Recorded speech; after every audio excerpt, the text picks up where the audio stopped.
The moment she walked through the door, I knew something was wrong. It wasn't the late hour, though she had never come home this late without telling me. It wasn't the silence either, though she usually greeted me with at least a tired smile. What hit me hardest was the way she moved past me like I was invisible, like I didn't exist. Emily. I called after her. No answer. Just the sound of her heels clicking on the hardwood floor. Then the bedroom door shutting behind her. I sat there on the couch, phone in hand, heart pounding with questions I couldn't silence. We'd been married 8 years, and while no marriage is perfect, ours had always felt solid. Sure, we argued about bills, about her long work hours, about how little time we seemed to have for each other. But never, not once, had she walked into our home and treated me like a stranger. I stared at the bedroom door for what felt like an eternity before my phone buzzed. At first, I didn't recognize the number. Then I saw the name. Rachel. Rachel was Emily's closest friend since college. The one who stood as maid of honor at our wedding. The one who spent countless weekends in our living room sharing wine and laughter with my wife. I swiped to answer, confusion heavy in my voice. Hello. A pause. Then Rachel's voice, soft but sharp in a way I'd never heard before. So are you free tomorrow night? We could grab dinner. Just the two of us. For a second, I thought I'd misheard her. Wait, what?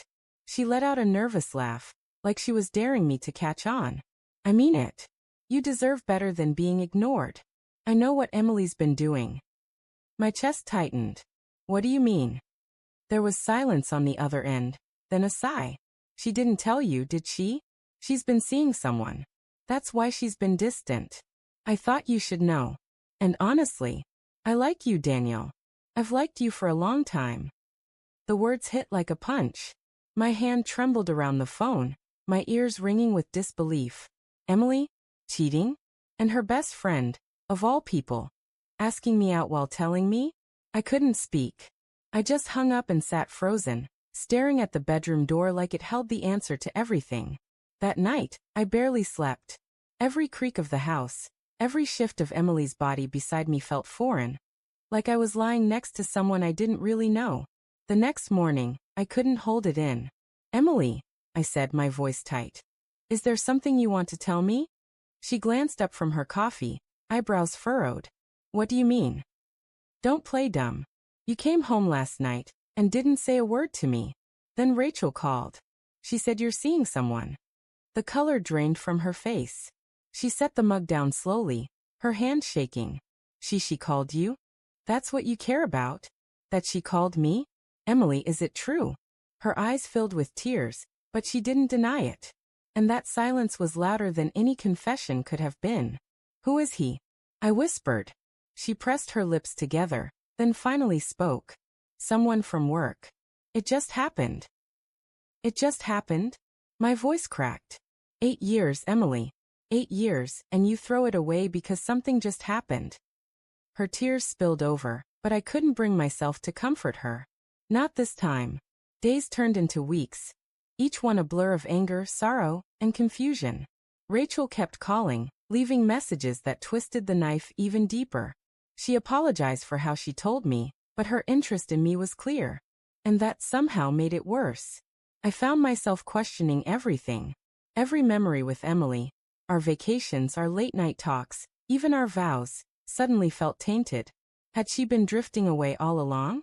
Had I been blind to it? One evening, I sat across from her at the dining table, the silence between us unbearable. Why him, Emily? Why not tell me if you weren't happy? She stared at her plate, her voice barely above a whisper. Because I didn't want to hurt you. And because I didn't know how to stop once it started. The honesty cut deeper than any lie. Do you love him? I asked. Her silence again was all the answer I needed. The betrayal hollowed me out. I went to work, came home, went through the motions, but inside I was drowning. Nights were the worst. I'd lie awake, staring at the ceiling, listening to the faint sound of her breathing beside me, wondering if she was thinking of him. And Rachel, she didn't stop. One night, after Emily went to bed, Rachel showed up at my door. Her eyes were red, like she'd been crying. She doesn't deserve you, Daniel, she whispered. I could treat you better. I stepped back, shaking my head. Rachel, this isn't helping. You were supposed to be her friend. She betrayed you first, she shot back. Why are you still protecting her? Her words echoed long after she left, but they didn't comfort me. They only added another layer of betrayal. The breaking point came 3 months later. Emily sat me down, tears streaking her face. I can't keep living like this, she said. I still care about you, but I love him. I want to move out. The world tilted beneath me, but I forced myself to nod, then go, because I can't keep bleeding like this.